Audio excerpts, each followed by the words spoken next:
Hi guys! Welcome na naman po sa bagong gala ng buhay namin. So tara! So ngayon nandito tayo sa Nawawalang Paraiso. Nawawalang Paraiso is located sa Tayabas, Quezon. So may batang nagmumuryot na nasa tabi ko, kagigising lang niya. So ayan. Ayan, nandito na tayo, nakapasok na tayo sa loob. So ayun na nga, nandito tayo.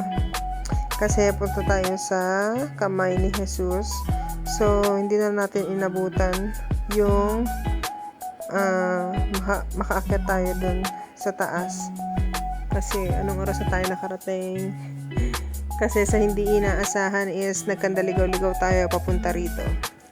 So, ayan. So, ayan yung front desk niya, yung nasa harap. So, umalis tayo ng 11 ng umaga and nakarating tayo dito sa Quezon ng 5:30. So, kami po is galing ng Dasmariñas, Cavite. So, ayun. Inabot kami ng ganun katagal kasi nga naligaw kami kung saan kami nakarating. So, dahil nga naligaw kami, hindi na kami nakaabot sa pag-akyat ng Kamay ni Jesus ng 5 p.m. So, nag-check-in na lang kami. And marami siyang swimming pool na pwede niyong pagliguan. So, ayan, nandito na tayo sa loob. So, ayan. So, ito yung dormitory room nila. So, 3 level yung deck nila. So, ayan. 1, 2, 3. So, ayan siya. Dormitory room siya. 9,800 yung presyo niya para sa 12 na tao. So, 12 na tao, ibig sabihin is tagi-isang kama. So, ito siya. Ayan, may cabinet. Siyempre, may cabinet. May hanger yan siya. Ito yung kanyang CR. So, meron siyang 2 shower area. So, may hot and cold siya. Kaya lang, mahirap i-adjust yung hot niya.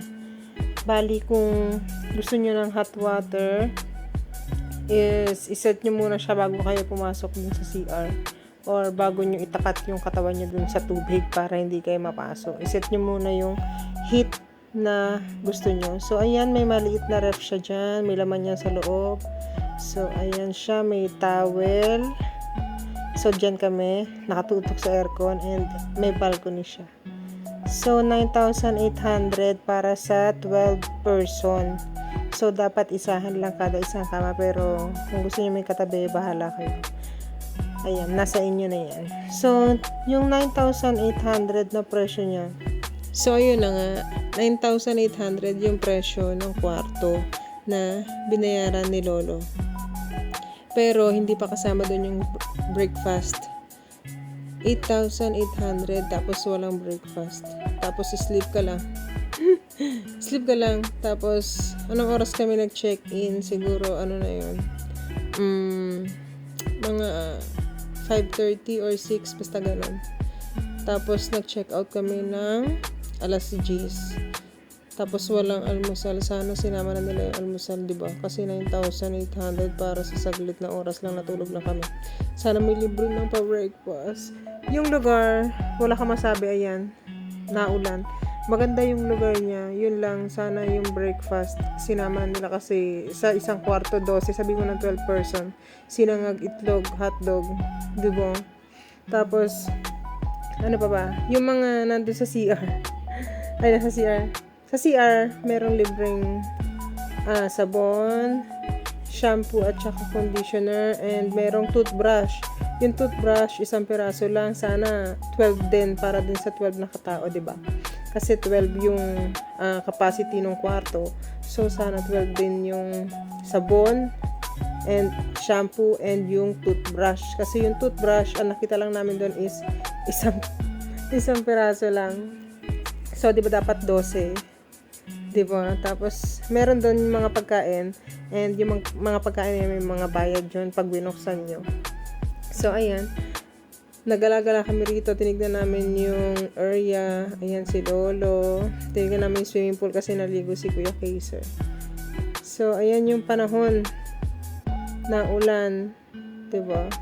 Pero maganda yung lugar nila, malaki. Ayan, may palaruan kaya lang hindi makapaglaro kasi nga naulan and meron ngang So, yun nga. May mga animal na statue dito. So, yan yung aming baby. Yan. Nakikipaglaro siya kay Lola. So, ayan yung panahon. Ayan, ito na yung mga pictures. Ayan si Kuya. Ayan, may playground siya. Kung maganda sana yung panahon nakapaglaro yung mga bata sana. Mas na-enjoy nila sana. So, ayun. Maganda yung lugar niya. Kaya lang, yun lang sana. Sana sa 9,800. Sana may libre ng, paalmusal.